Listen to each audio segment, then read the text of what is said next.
You're listening to Nakedly Examined Music, a podcast about songs and songwriters. My name is Mark Lintonmeyer. My guest for episode 81 is Lindsay Murray, who releases albums under the band name Gretchen's Wheel. She's released 4 albums and an EP since 2015. You're currently listening to Total Loss from her first album, Fragile State, co-written by Ken Stringfellow from the Posies, one of my previous guests. We're going to be largely focusing today on her most recent album, Black Box Theory from 2018. We'll discuss Untethered, Tatyana, then we'll dip back to the previous album 2017's Sad Scientist for the song Save the Day, and we'll conclude by listening to another song from the new album, Plans. For more information, please look for GretchensWheel.com. For more information about this podcast, visit NakedlyExaminedMusic.com. And to support what we're doing, please go to Patreon.com/NakedlyExaminedMusic to set up a contribution. I will have played a little bit of Total Loss, the sort of a title track from Fragile State, just because it says Fragile State in it, from your first album. But first album, 2015. I mean, 2015 is when my last album came out. I feel very shamed. You've had a very good work ethic, 4 albums and an acoustic EP just since 2015. And this first one you said was actually, the whole album was produced by Ken Stringfellow from the Posies we've had on the show before.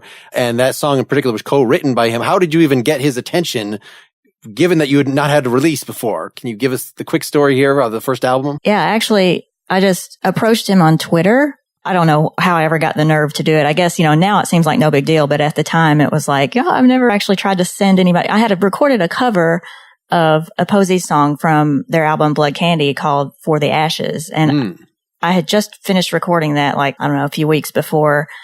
And I got the nerve to just send him a link to it on Twitter. And he was like, this is awesome. And I was like, really? I was like, okay. So that actually sort of started me down the path toward even thinking of recording my own music, because before that, I was only recording just for fun. I was recording covers for fun, and I really wasn't even intending to share them very much. And I had no plans to record my own original music. I'd written music before, like most of the songs on Fragile State were actually written a long time before I ever recorded them. Like a decade before? You're, 34 or something when you're starting the first album, is that right? Or somewhere in that? That's right, yeah. One of them, I think I might have been 17. That's One More Mile. When I wrote One More Mile, I think I was 17. It was somewhere around 17, 18. And many of the others were written between the ages of 19 and 20. And when I revisited them to record Fragile State, I did revise them pretty heavily. I didn't just record them the way I had written them back then. I was like, some of these lyrics are pretty lame. Let's fix that. I changed some of them, not a lot musically, but some, but mostly it was lyrical revisions. Ken's encouragement was the reason that I went ahead and decided to go ahead and keep recording, really. So had you just been playing on your own? I mean, were you in a live unit at some point in college or anything? No, I'd never been in a band, and I'd barely done anything live. I maybe sung live a few times. I'd done some open mics when I was in college, and I had done some recording on my own, just home. I've been recording since I was 14, 15, just on a 4-track cassette recorder. So I learned how to do some of that stuff from a pretty early age, but I just kind of abandoned music for a really long time, after college, between the end of college, and I guess I was maybe 33 when I first started thinking of picking up a guitar again. I just didn't play it and definitely didn't write. The reason that I recorded the Posies cover and some of the other covers that I started doing around that time was because it was discovering their music that inspired me to want to record again. So it was somewhat like a tribute in a way. It was this is the reason I felt like actually picking up a guitar and learning more about home recording in the digital realm with GarageBand and then later Logic Pro.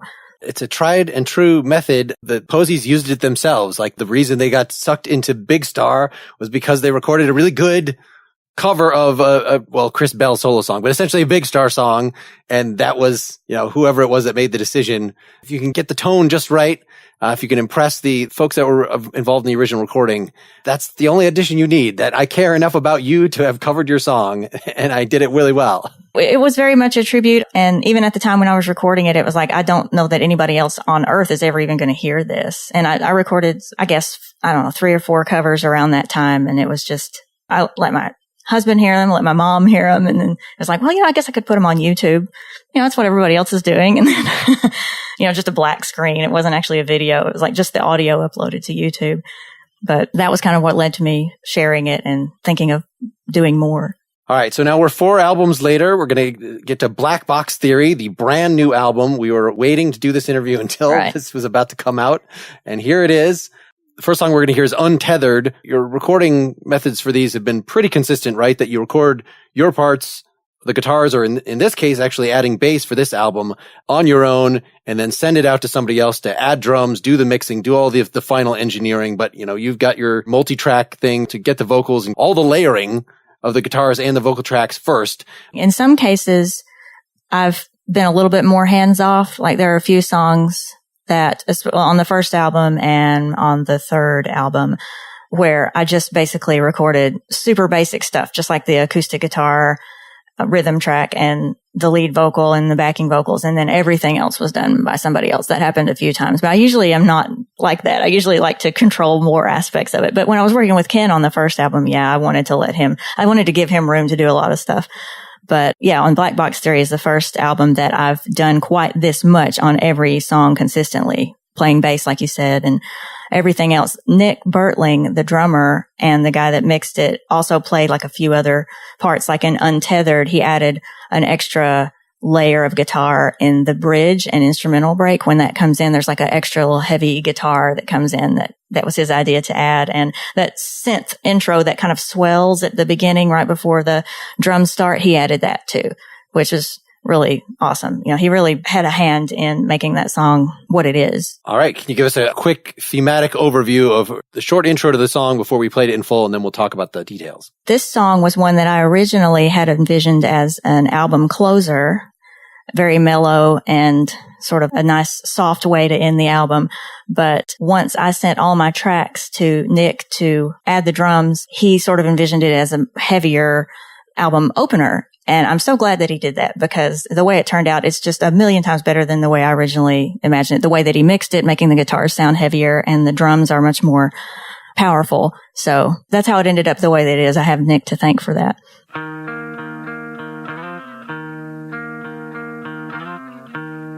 It was something nice, but the details were gone when you woke. Fallen crumbs from the table, you'll take what you can get now.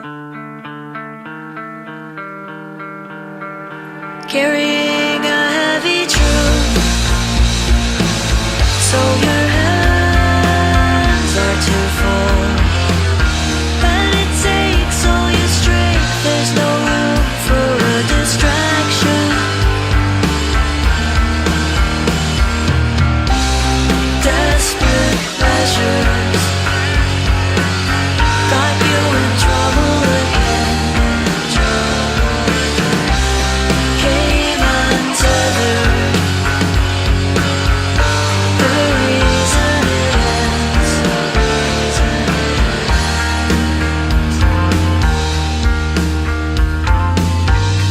Little acts of defiance, words you throw in the abyss.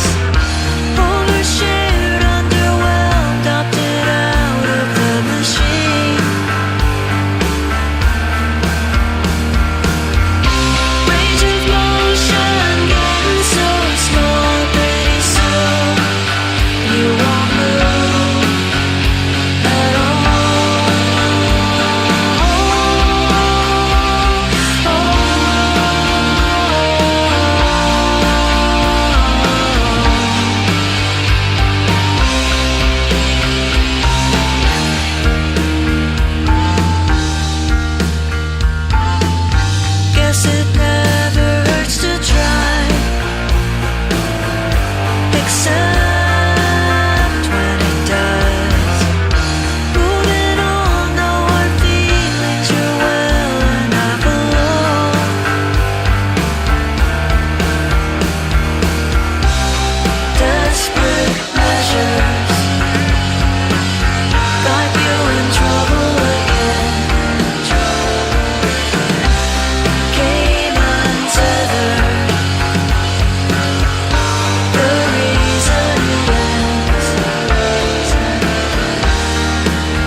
There's a video that I'll point people to where you were walking through, I believe, the song Live Through You, where you were going through, here's how I record everything, here's how I layer things. And it seemed like, do most songs start as acoustic? Like even this one, even though it's so, like they got that electric intro? Yeah, actually, that's a thing that I do every single time I write a song. It's always acoustic guitar. I don't know why. It's just because it's just right there and all I got to do is grab it and spontaneously start coming up with ideas. I never write a song with electric, but on Black Box Theory, there's not an acoustic guitar anywhere on the album. Like I didn't actually record any acoustic guitar. So the songs all started in a sort of quiet, mellow way and they ended up being what they are on the album with no acoustic at all. I nearly made Untethered that way. But let's use acoustic on that one, just one song, but then once I got into it, I was like, it doesn't need it. It's fine without it. It was a first for me. I usually do always leave in an acoustic rhythm guitar track. Well, almost always, but it was just kind of an experiment. Let's see how it turns out when you kind of skip that step of recording. So does that mean like this intro, these 2-note like that you were actually doing that on acoustic, or it sounds like a very electric-y part that where you're just playing chords and you came up with this riff and then take the chord away? The riff was part of the song originally. Well, maybe when I was still just kind of playing around with it, it was a full chord, but like definitely as I was developing the song, before I ever got to electric guitar, it became that riff exactly. And so much of the song seems like it's a story of where are the hiccups going to be? So the entire chorus, in trouble again, that it's all these offbeats, and just doing that in the intro, in the main riff, it sort of sets up, as if the hiccup is the theme. Yeah, that's a good way of putting it. The kind of thing like you're talking about is something I struggle with in songwriting a lot because I find myself being inconsistent, like, doing the offbeat thing, I'll do it one time, but then the next time I play it, I didn't do it the same way this time. I was playing it on the beat instead of off the beat, like I got to figure this out before I start recording. It will be impossible to play bass to or drums to if I just put all these inconsistencies in there. That was just one of those things that I realized as I was over the course of the last 4 albums, like I need to really pay attention to those kinds of details and incorporate them into the song early and get that stuff figured out rather than waiting until the day that I'm recording, and because, then it becomes more stressful and more room for error. It goes into what do you consider the song? That some songs are it's really just the chords and the lyrics. And if I've handed you the sheet with the chords and the lyrics, that's it. But this song, like maybe it starts like that, but as you play it more, then you get these little articulations and that becomes part of the song. Like that has to be in there. And if I was guiding a band, they would have to follow me on that, or at least acknowledge that it was going on, or it wouldn't be the same song. If you handed it to somebody else and they did a cover and they left all those out, it's like, it's not really the same song. On this one, especially on this album, I wanted to devote a certain amount of time just purely to writing before I ever even started recording, because I wanted the songs to sit and marinate for a long time before, because I am prone to recording something and then regretting it later. Like, I should have spent more time on that. I really should have, I should have revised that lyric, or I wish I'd done this there. So I tried to eliminate a lot of that by forcing myself to spend months writing without starting the recording process. Like, don't start recording anything until you've written at least like 80% of the album, which was not what I wanted to do. I wanted, I'm finished with this song. Let's record it right now. I just tried to change my process a little bit. And I'm so glad I did, because many songs went through several revisions. And I'm much happier with them now than the way they were at the beginning. And if I'd recorded them that way, I'd be regretting it today.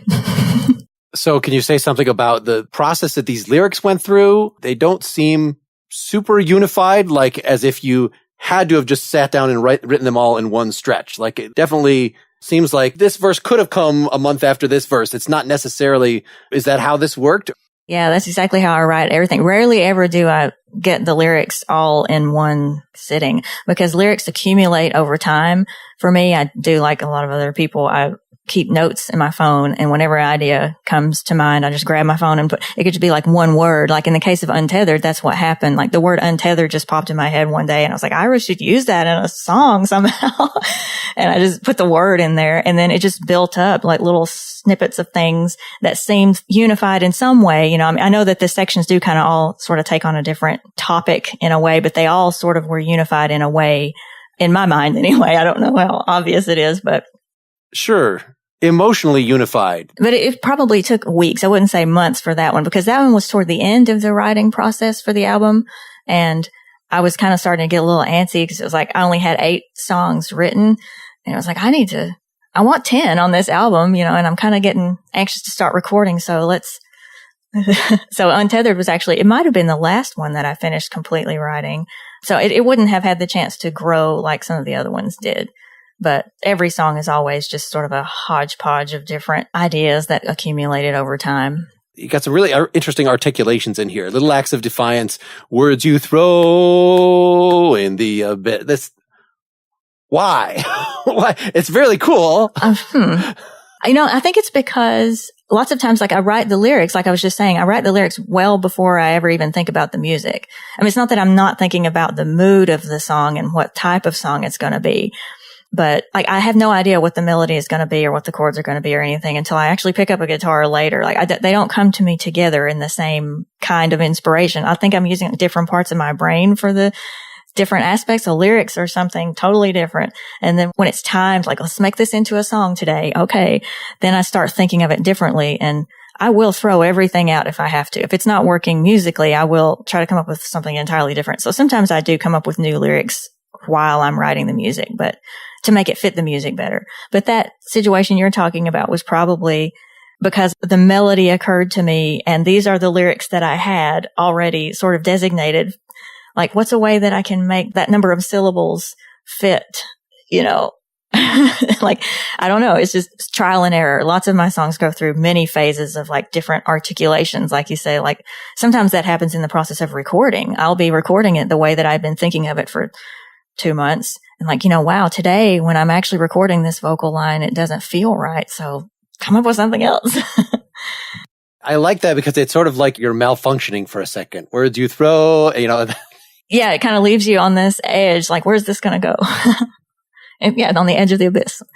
Your chord progressions are really interesting just in all the songs. And I was trying to think, like, does she just know a lot of music theory? But actually sitting down and kind of charting them out, it seems more that it's how guitar players tend to write chords, especially sort of bar chord kind of guitar players, where just try putting your hand in a different place. Yeah. It's not necessarily, everything was an accident. Very rarely do I have any theory behind it. Like, I know a little music theory, but like, I don't know what the chords are in some of the songs. Like, if you were to ask me, like, what key is Untethered in, I wouldn't be able to tell you right now because I use a capo and that kind of throws it off. But like, I don't really know. If I really sat down and thought about it, I'd be able to figure it out eventually, but it's just based off of a riff, and there's kind of an odd chord or two in there.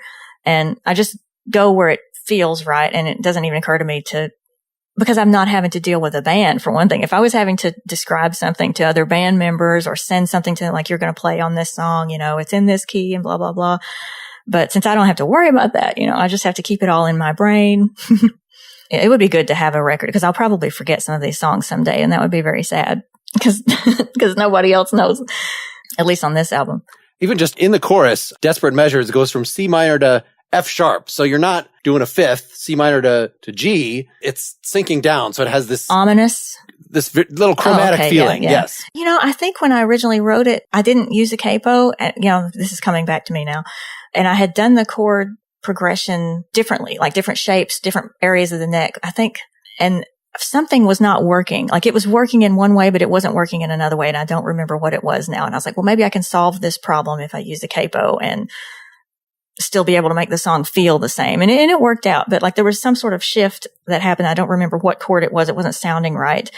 And I was trying to solve a problem I believe the capo goes on the 3rd fret in that song. But that chord progression you're talking about, that going to that chord, was like what the whole song is sort of building up to that moment for me. Cause like, now is where it gets interesting. Yeah. And then the bridge, you were mentioning that it was really in the mixing phase that sort of the overall shape of the song came together in terms of, let's add the extra giant guitar on top.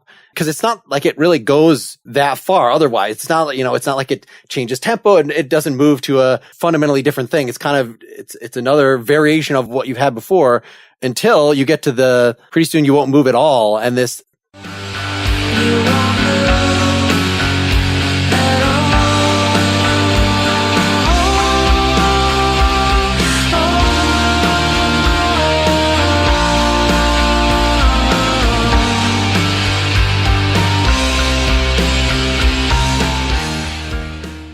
I guess it's like you're taking us through the whole, almost it's the instrumental break at the end of the chorus, but you're just still singing over it. Instead of putting a little guitar solo in there right away, just having the vocal fill up that space. I thought that was a really cool. Part of it was the idea that I'd originally had this song was going to be kind of mellow and empty in a way. Like that was my original idea for the song, because this album was going to just kind of end on this somber note that, that I didn't write and play a guitar solo for that part. If I had maybe known what it was going to happen later, maybe I would have, this is the time for the big crazy guitar solo. I'm not capable of playing a big crazy guitar solo, but my version of one, I guess.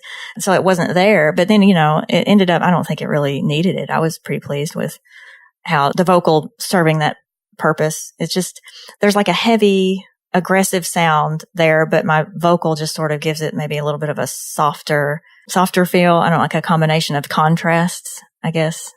The softness and the hardness. I have to interject. My drummer just happened to bring up in another context when we were talking about guitar solos, the Twisted Sisters, You're Not Gonna Take It. That it's, a huge rock song, but the guitar solo is wah, wah, wah, wah, wah, wah. Like it's playing the melody. You don't have to flash all over the place. Like it still stays pretty high energy, doing something pretty minimalist, which seems to be your general approach when you're doing a guitar solo here. It's do something melodic to fill the space, do a riff, and it doesn't have to spiral. It wouldn't help. It already has enough energy from the combined force of the band. Right. Yeah. I love guitar solos that sort of mimic the lead vocal melody. Like it just kind of gives it a theme that's consistent throughout the song. And sometimes I do it because I didn't think of any better idea. And other times it was because this is just what needs to happen here. It's what suits the song. Another textural thing, you got these synths like on the chorus where it's just Desperate pleasures got you in trouble again. either it's on the beat or it's answering the beat, on the 3 of the measure, something very simple just to add some texture. The kind of thing that works really well in hard rock is very hard to get like a keyboardist to play live with you and do only that kind of stuff. I think I remember debating over that a little bit, because when it comes to any keyboard instrument, when I record, I'm actually just sitting at the computer for that. I use the musical typing, or I think it's called musical typing in Logic. I don't use the actual digital piano that I've got behind me. I don't hook it up. I used to, but not anymore. I'm just too lazy, I guess, to actually go through the whole MIDI thing or whatever. But so I'm just sitting here on, QWERTY ASDF, like playing these ideas out. And most of the time I don't have the sound chosen yet, because you can apply any sort of virtual instrument in Logic. I probably went through, because my default is like Mellotron. Let's use a Mellotron every time. I probably had a Mellotron on that, and the note would have just sustained, rather than being like a quick ping. It would have just probably overpowering. But I probably went through 4 or 5 different sounds and then decided to, let's not make this over the top. Let's make it something more subtle. I go through that every time. Every time there's a keyboard part in a song, like, let's try Mellotron first and then let's move on to something else. Well, speaking of, let's move to Tatyana, which starts with, is that a Mellotron strings at the beginning there? It sounds like it, but that was actually like regular strings, but then they were just totally destroyed. Like I tried to make it sound like it was a vinyl record. So I used that vinyl plug-in. And then of course in the mixing, Nick actually did more to it to make it even more convincingly old and vinyl-y, but it was not a Mellotron for once. Any other introductory words about what Tatyana is about, how this is going to be different than the first song here? Mostly in a lyrical sense, because this one was not really inspired by a personal experience. This is about a fictional character in the opera Eugene Onegin. So that's who Tatyana is. So that's what makes this one much different from anything else I've ever written, is that the character in the song is not me. It is a fictional character.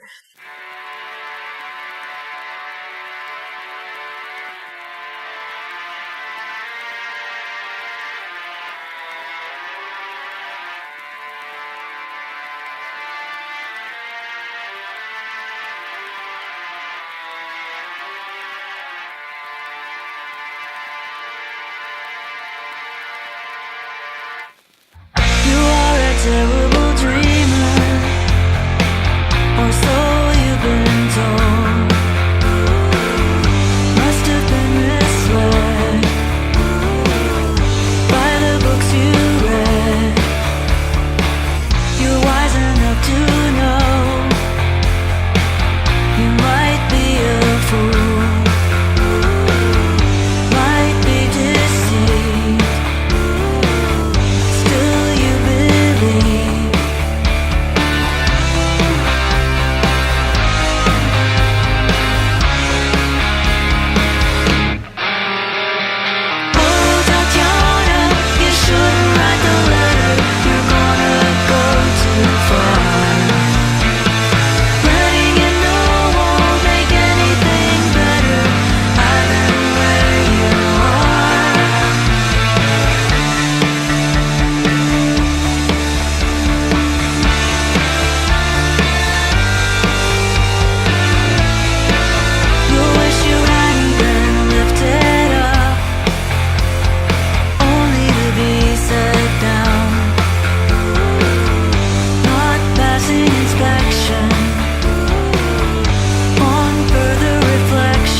this is even a more catchy, hummable chorus. The mix in this of it's a big, sludgy kind of heavy metal song, but your vocals are maybe, I don't know, I'm thinking Cocteau Twins or something, you know, just the fact that it's harmonized female vocals that sound nice, that are not metal, but yet sitting on this big soup of distortion. That's one of the things I like to do. Like, that's one of my favorite, like we were talking about contrast earlier. I like the heaviness of the song with, I really only know how to sing, well, maybe two ways, but the one way that I normally sing on my records, it just contrasts with these heavy, grungy guitars. And I sort of like that mixture. And a sing-song. I mean, you were saying this is like referring to, well, is it an opera? What is the source material? Yeah, it's a Tchaikovsky opera, but that itself, the libretto from that is a Pushkin novel. It's just called Eugene Onegin. Ah. Yeah. And it's in Russian. I'm a fan of opera. I'm not a fan of all opera, but I'm definitely a fan of this opera in particular. And I was watching it on YouTube one day, and this was in the initial stages of thinking, I think I want to make another album now. And I was in the middle of watching it, and the opera, just the story and the music, just, I don't know, it just affects me in a pretty strong way.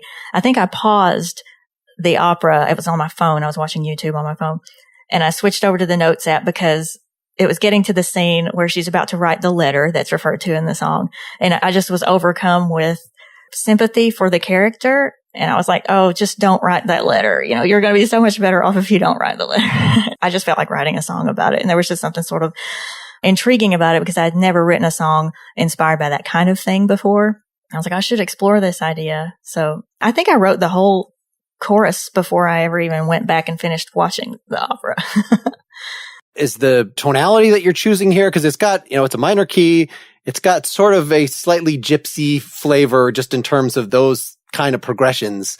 Like, was that something that you had in mind because of the source material, or that's just what you stumbled on when you were playing guitar? It was definitely inspired musically by the opera. If there are some little melodic parts that are kind of mirrored in, it wasn't like a direct lifting of it from the opera, but there are just some portions of it. And if anybody's a fan of the opera, familiar with it, they might recognize them, but I didn't want to make it like, you know, I'm just going to sample it. You know, it wasn't going to be like that.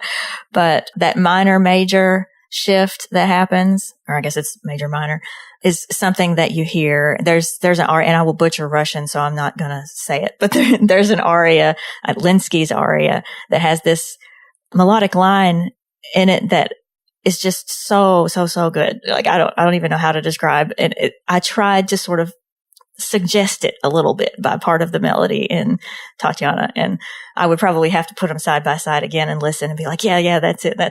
And of course, the choice of using the strings at the beginning, that was, you know, it's inspired by an opera. Let's do something kind of mildly operatic. So that's where that idea came from. Okay, so that was not something that was added way after the fact to sort of, we just need something instead of just starting it with the big hit and going. That was from the very beginning. You planned to do this dramatic. Yeah, it was in my mind. Like, I was playing that part on guitar, but as in the writing process, well, not like the actual melody, but the chords behind the melody there. And I would just sort of sing that melody while I would be playing it. And like, how am I going to handle this when I record it? You know, it probably should have strings in it somewhere, but I didn't want it to be corny. Like, I just didn't want the song to sound, you know, because sometimes strings sound, I don't know, maudlin or whatever. But let's just set that idea to the side for now. And then when it comes time to record, try it. And if it doesn't work, just forget it, you know. And then luckily, I think it worked, you know, by making them sound sort of far away and old and distorted, and like it pops and crackles of vinyl added, which is cool because I can actually listen to it on vinyl now. And it's like, you know, it sounds very authentic. It's not 20-year-old covered with crust vinyl. It's fresh vinyl straight from the pressing plant. I really like your harmonies in the oohs parts, that it's sort of Gregorian almost. Is it parallel fifths or it's just something that's a little wider than you would expect, I guess. Not passing inspection. On further reflection. Oh yeah, I love doing stuff like that. You know, the lower one is actually the part that came early on in the songwriting. Like, I was already doing that low ooh part, like as I was writing the song. And then the high one just came in as I was recording. I was like, you know, I should add another. And then I think you can hear the high one better in the recording. I think it was mixed a little louder than the lower one. So it seems like that's the primary one. But in my mind, like, the melody is the lower one. But I like the way that the mix ended up anyway, you know. But it's funny because in my mind, I still think of that lower one as being the focus. just because that's what I'm used to hearing. And I wasn't sure what to make of these transitions. I mean, I understand, you got in the major key for the verses, you're in the minor key, the more, what I was saying, gypsy sound for the chorus. Although the fact that it's still kind of a power pop thing, and a very catchy chorus with that gives it a nice mixture of things. But then these transition chords that you've got,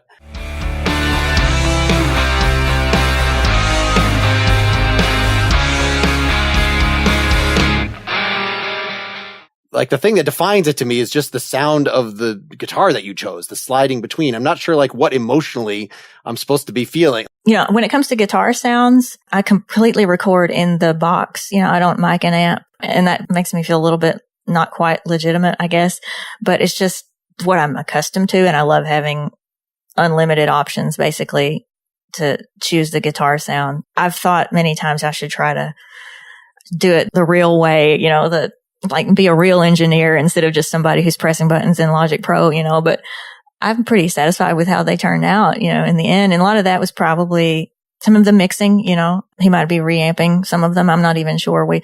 It's kind of all wizardry to me. I don't really know what all is, because I'm horrible at mixing. Like I don't think my mixes sound great at all. So when that mix came back to me, when Tatyana's mix came back to me, I was like, wow, this sounds so much better. Like I knew that it was going really well, or it seemed to be. In my rough mix, I was like, this is actually sounding pretty good for a rough mix for one of mine. But then when it came back from Nick, I think this is my favorite song on the album. I go through phases with nearly every song being my favorite song on the album. But yeah, the guitar sound, I did want this one to be maybe the most power pop sounding song on the album, because there was just something almost, again, about contrasts. Like I'm going to make this pretty strictly power pop. I guess I don't know if anything I do is strictly traditional power pop, but like the idea that it was inspired by opera, but the song ended up being, this kind of grungy power pop. Well, there's sort of too many chords. I mean, I can see where you're getting this from the Posies being a major influence, because they also put a lot of interesting changes that it's not like power pop is normally thought of if you're really getting back to what Bay City Rollers or something. Like there's nothing, it's all, 1, 4, 5. It's catchy, but there's none of these major to minor sudden transitions or the hiccups or the, the other subtleties that you got going on here.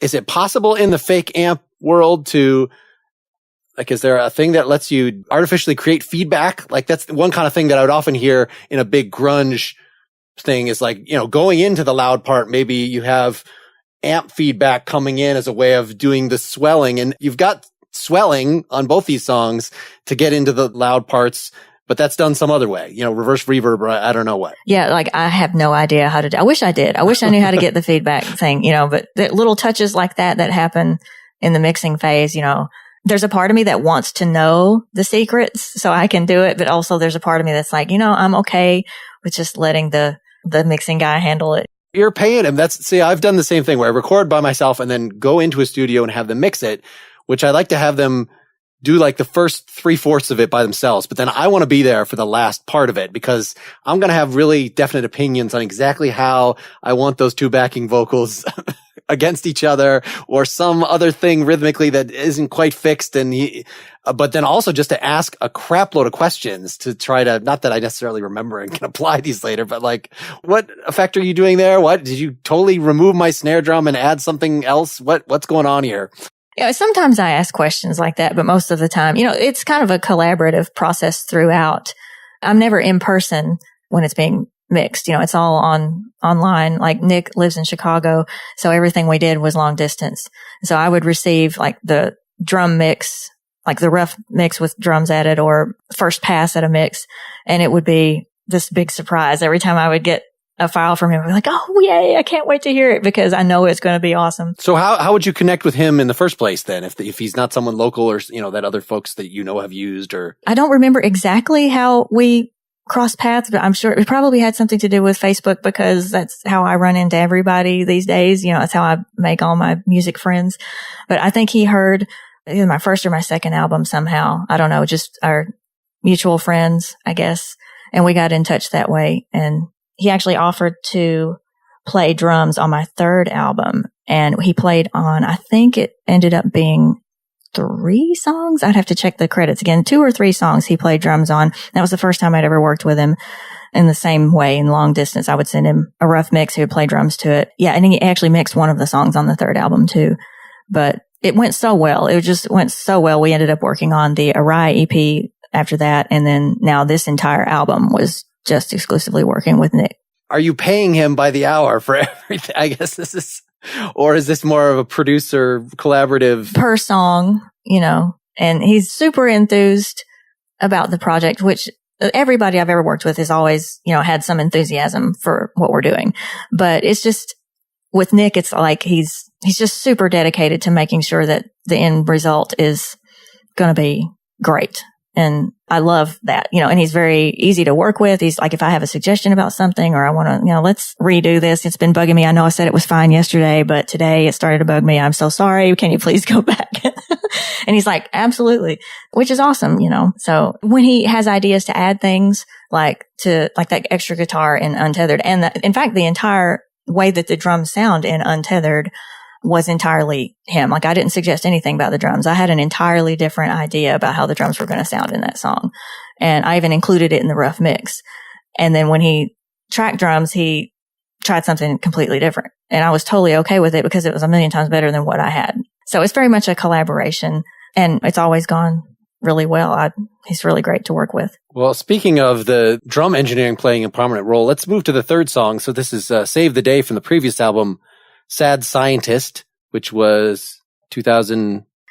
Yes. I had to think about it for a minute. Yeah, March 2017. Okay. 2017, right. Which has sort of more aggressively engineered in that it almost sounds like there's drum machine through part of it, though it's not. It's just drums that are with a lot more reverb on it and that are kind of far away. And then they can come in for the loud parts and then go back, and quite a lot of dynamics in this song. Do you want to say something about this project, how this was different in this song in particular before we hear it? Yeah, Sad Scientist was a lot different. It's almost like the other end of the spectrum from Black Box Theory, because my initial idea for that album was to invite as many people as I possibly could to be involved with it. Initially, I wanted every song to have a whole different set of musicians, guest musicians, and a different person mixing it. But it didn't really work out that way because it was just way too hard to manage. And I didn't appreciate at the time until later how nice it is to have found people that you are really compatible with musically and you can communicate with.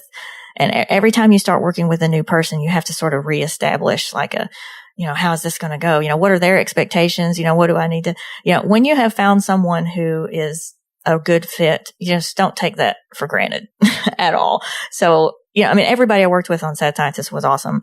It was kind of stressful though. Like, how am I going to handle this? How am I going to sequence it? How am I going to schedule it? All these different people with different things going on.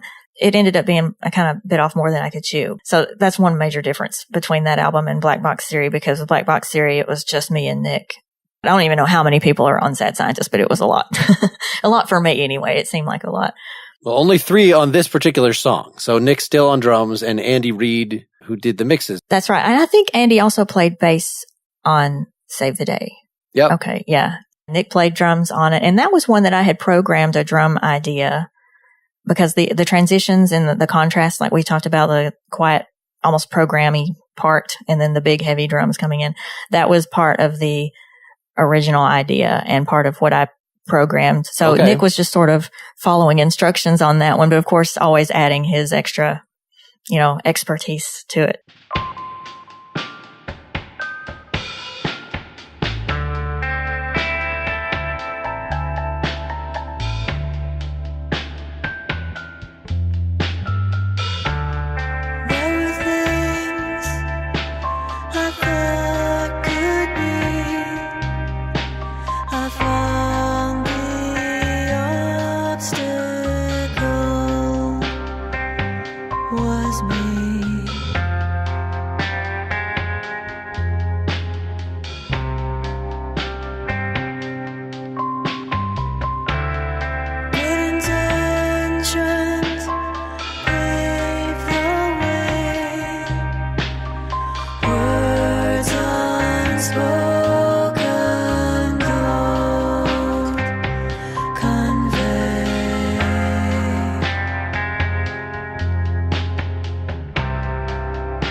that's made for spending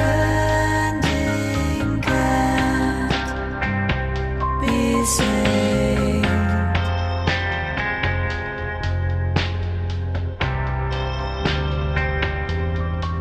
Does everyone feel like there's something they miss? Just a part of what it means to exist. Never getting it right. Do we ever get it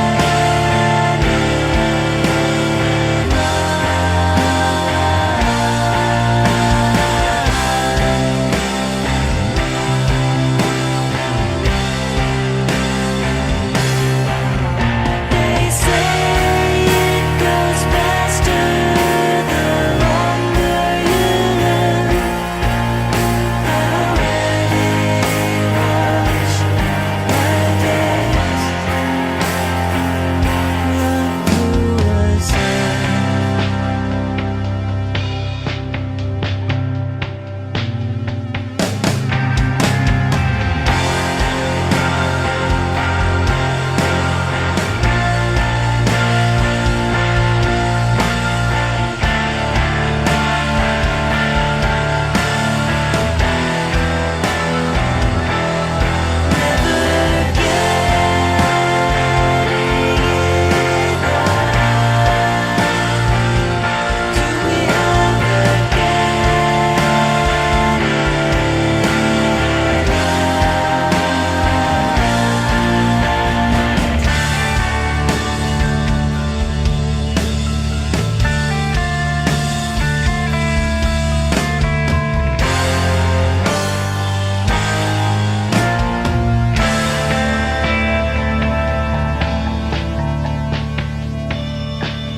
Was it just because of the contrast with the other songs? Why pick this one? I gotta say, this is not one of the ones that jumped out at me when I was listening to Sad Scientist. It's right in the middle of the album. It's a longer, slower one. There are plenty of sort of catchier things on this. I appreciate it now, hearing it a bunch of times, but It kind of stands out to me as being a song that sort of foreshadows, I guess, what I was going to want to be doing with the next album in a way. Like there's a feel to the song that it just kind of points in that direction. The whole loud, quiet contrast. Like I feel like I was kind of starting to learn with that song more about the kind of album I really wanted to make. I'm not saying that Sad Scientist was not the album I wanted to make, but it was like, this is the thing that I kind of want to just keep on doing. Like there are some songs on Sad Scientist that I think now I would never do. Like the album closer, same song. It's got a very kind of almost folky, acoustic-y feel. And I just don't think that that's something that, nothing wrong with doing a folky acoustic song, but it just doesn't really represent like what I want Gretchen's Wheel to sound like. And I didn't really learn that until after I kind of went through that. The whole process of every album I've made is a learning process of like, how am I going to start to really hone in on the sound that I wanted to make from the beginning? How am I going to like get rid of these ideas that don't align with that and find the ways to focus in on the artist that I wanted to be, I guess is a way to put it. A lot of experimentation, trial and error. a very dreamy tune, a lot of letting those riffs just ring out. And then when you have the big block of vocals come in, it just ends up being this extra rich wall of sound sort of thing, and gives you a lot of room to do little subtle things, which I saw you play the music box. So those little silly noises that are going right from the beginning, right? That was actually obviously not a real music box. It's a virtual instrument in Logic Pro. I don't know. I really wanted there to be sort of like a creepy sound in that. One of my favorite bands is Failure. It's always been a mystery to me. Like, how do they make these slow songs sound so heavy and menacing and otherworldly, because every time I write a song that's super slow, it just sounds like a kind of a drag or whatever. And it was like that. So they were a big inspiration for this song. Like, let's do something that Failure would do. I don't know that it ended up that way, but I just wanted to put little, moments of weirdness in there. And the chord progression is probably the most bizarre thing I've ever done. Like, just completely illogical. It was just like, let's just play a random chord here and see if I can find a way to connect that chord to this chord without it sounding like a train wreck. A lot of the other details, besides the music box, are things that looks like were added remotely. So, I mean, just the fact that the bass is noodling around so much, adding so much of the moment to moment interest in what's going on. But that was not even in your original conception, right? That you just send it out, let him do his thing. How much are you sort of messing with that even in the mix or manually? At that time, bass was not something, well, I was hoping that I was going to get to play bass a little bit on Sad Scientist, but, I was still just kind of learning what function that instrument should serve. I was still kind of just, when I tried to play a bass part or compose a bass part, it wasn't serving the song in the best possible way. So I didn't even touch this song when it comes to bass. I was learning that lesson with other songs.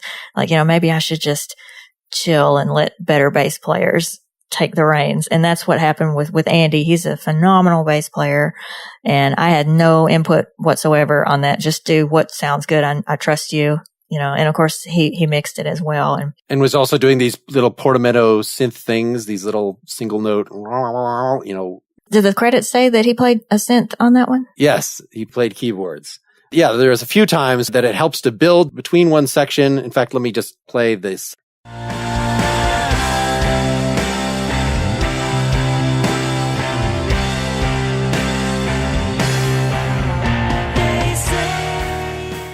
So just that it already is moving there with the chord progression, but to add an extra little thing on the top to have more audible treble and just give it it's almost like the sine wave sound, that very open sound. Yeah, he added something. He was referring to it as a Doppler sound on that song. I think he called it and I was like, wow, it was one of those things because I'm the world's worst to miss minor details until maybe like the fourth time I've listened to something. And he was like, I added this Doppler sound and I was like, okay, cool. And then, several listens later, it started to sink in how awesome it was. And then I think I sent him a message and I was like, I love that thing that you did. And he's like, yeah, that's the thing I was telling you about that I added. I'm like, oh, okay, cool. Where it ends up resolving to something, and then he just has a note that sustains but dances around a little, that it adds to the dreamy effect that you already have comparable effects like that with the big reverb and things.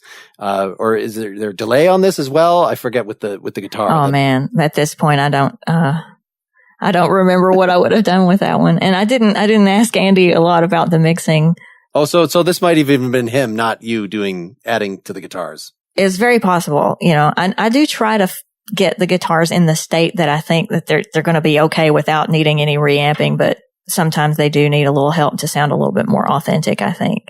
With somebody like Andy, he's a total pro. If he wants to change something about a guitar sound, that would be 100% fine with me.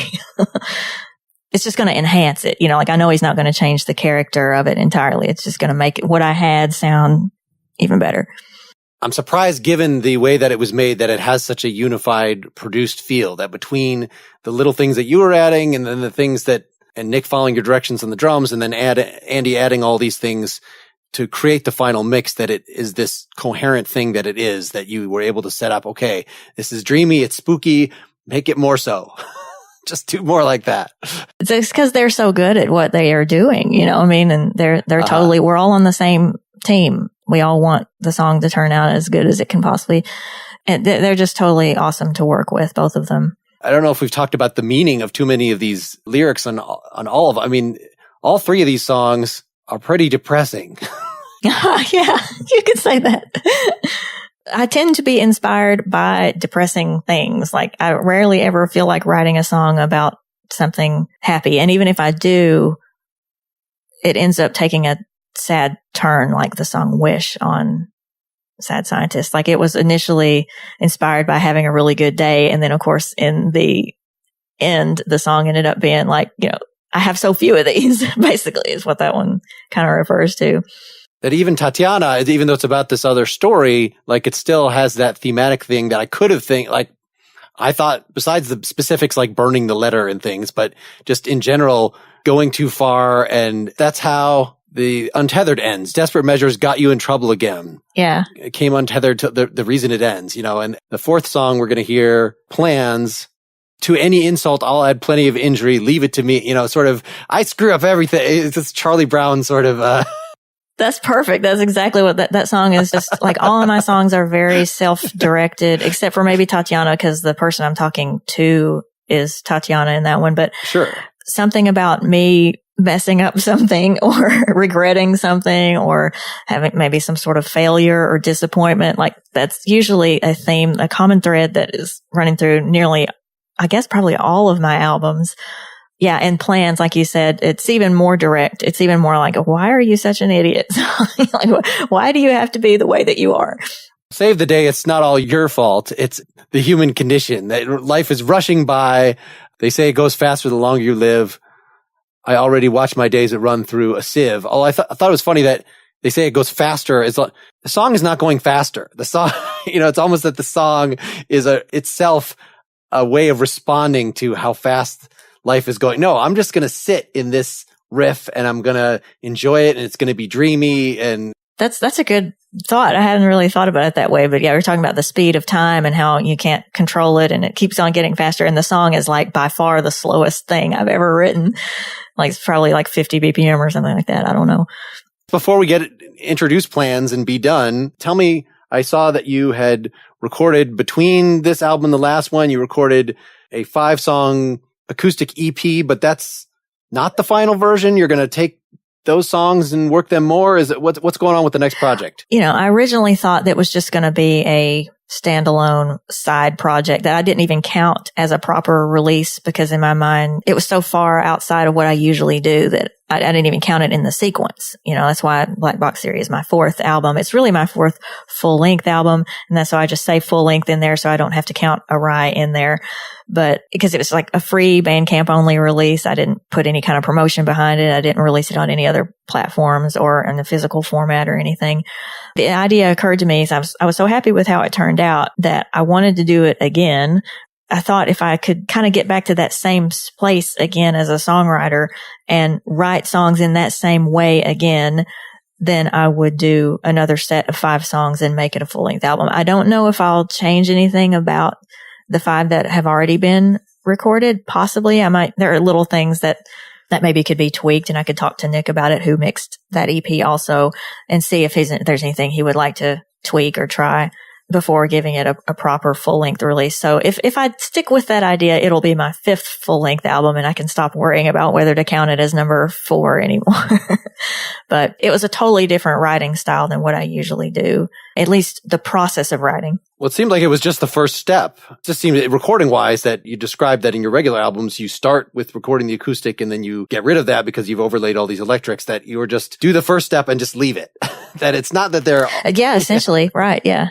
There's a little more stuff on it than that, but it's just less done. I looked at it sort of like, these are just sort of demos in a way that I don't know. I can't really even envision how they would sound as a version of like what I would normally do, like a fuller production. I don't know. They just sound like the way they're supposed to sound, I think. But the writing process was so fast. Like I wrote all 5 of them just within days and intentionally just trying to get to the finished product without a lot of editing and restraint. Like the first idea that came to mind, that's, I didn't really tweak anything. Whereas with other albums, I spent a lot of time trying to get it right. Like, am I going to think this lyric is lame 2 months from now? With a Rye, it was like, just do it. I want to do something spontaneous. Like there's a spontaneity to it that I would never allow on one of my other releases.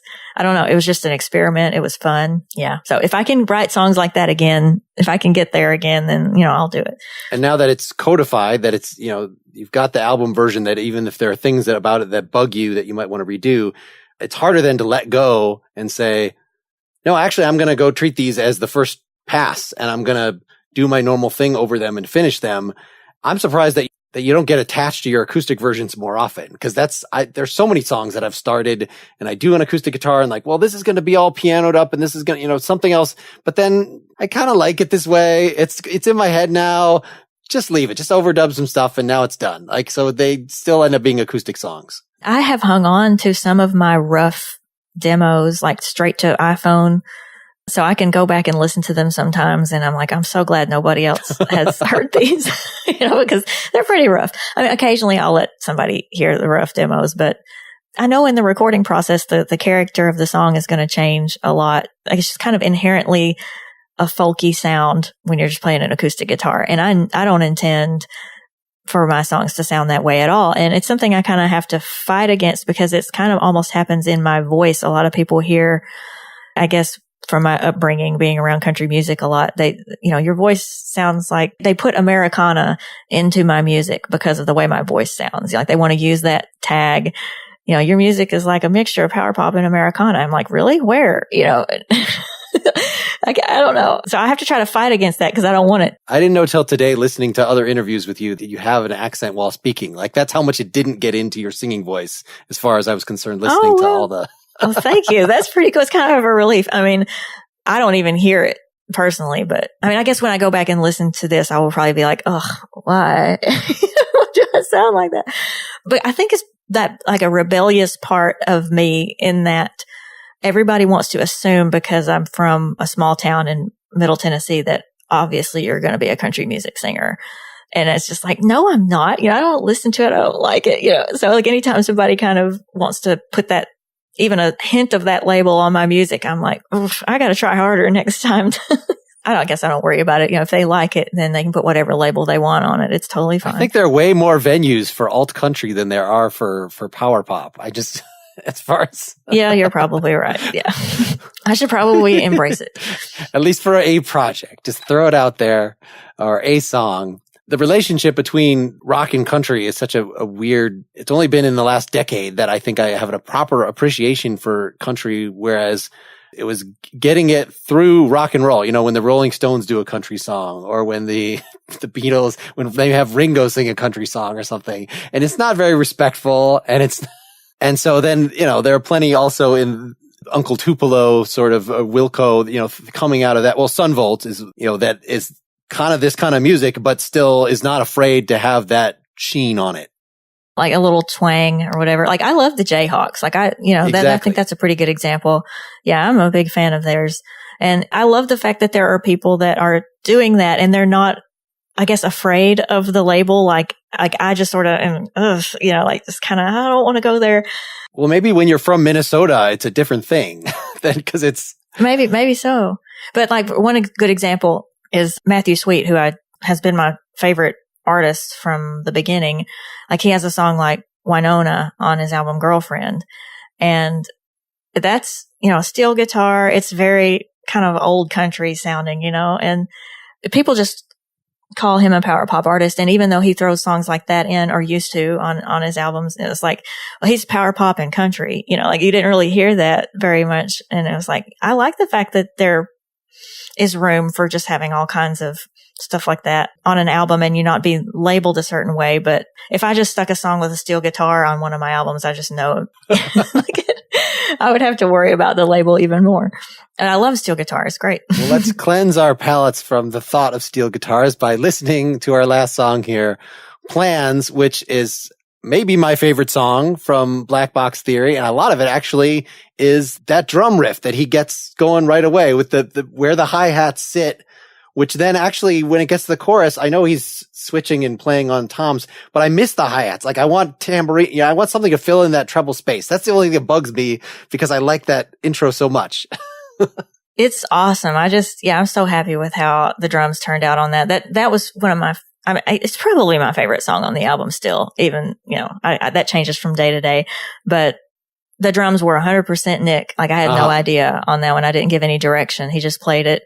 And the first time I heard the rough mix back with the drums, I was like, oh, I don't know what you did, but that's just so awesome. I don't speak drum language. Like I don't know, I wouldn't even know how to describe, like, I love the part where this does this, just whatever that was, it was perfect. Thank you. I appreciate whatever wizardry of drums that's going on in this song. Any other introductory words about, what this song is about and how it relates to the rest before we say goodbye here? Yeah, like we talked before about how it's just very self-directed about listing kind of almost all of my flaws in a song like I tend to do and sort of scolding myself about them. It's a therapeutic thing. Like I think that I'm going to get better if I acknowledge what my shortcomings are and write a song about it. And then, I'll be able to do better next time.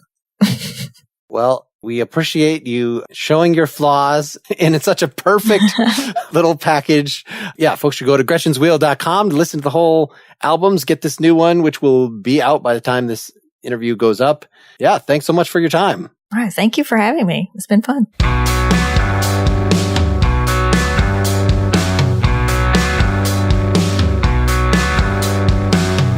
Now it all makes sense. I was watching the pod too long. Forgot to turn the burner on. Shouldn't let me in the kitchen. Everywhere that I go, see your faces around me.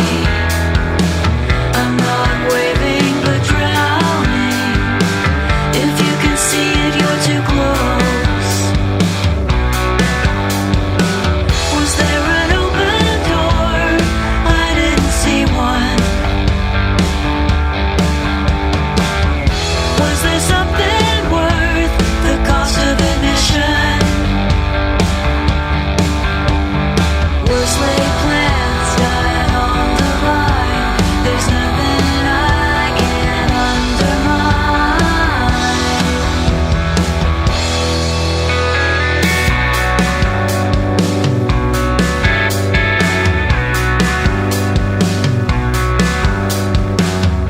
I remember the pearls, overlooked them in days gone by. Wish I could find one, but in a sty, it's just a ruin, nothing doing. Was there an open door? I didn't see one. Was there something worth the cost of admission? Was laid plans dying on the line? There's nothing I can undermine.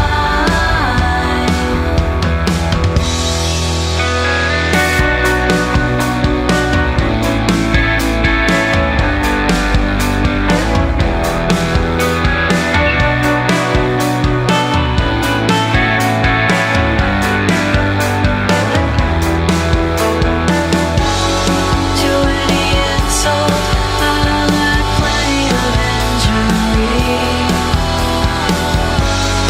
Leave it to me.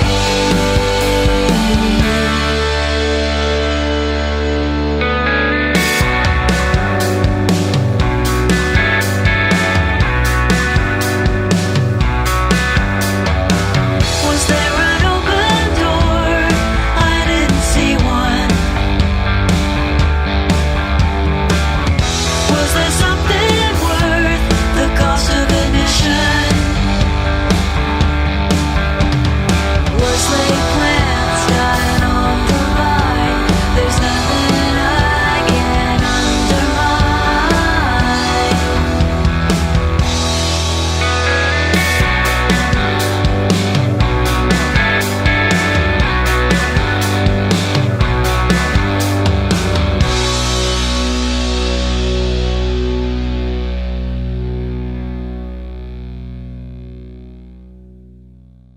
Man, I really enjoy Lindsay's music. She is someone who I found through Facebook, through previous guests I'd had on. We got in touch, and I'm really glad that we did. Again, go to gretchenswheel.com to learn more. And I hope if you've not already done so, you subscribe to this podcast at nakedlyexaminedmusic.com. My next guest will be Byron Isaacs, who you may not know that name, but he is a major league bass player currently touring with the Lumineers. His longtime band was a New York gospel thing called Ola Bell, featuring Amy Helm, that is Levon Helm of the band's daughter, and he also played and even wrote on some Levon Helm solo albums, as well as with many other people. I'm going to be talking to him about his debut solo album, so come back for that. I really hope that you like this enough to want these podcasts to continue being produced, and the best way to ensure that is to go to patreon.com/nakedlyexaminedmusic. Set yourself up with a small per episode contribution if you are in the financial position to do so. I would also welcome your feedback, your guest suggestions, your suggestion of yourself as guest perhaps. You can email me at mark@nakedlyexaminedmusic.com. But most of all, keep on musicking. Until next time, this is Mark Lindsay signing off.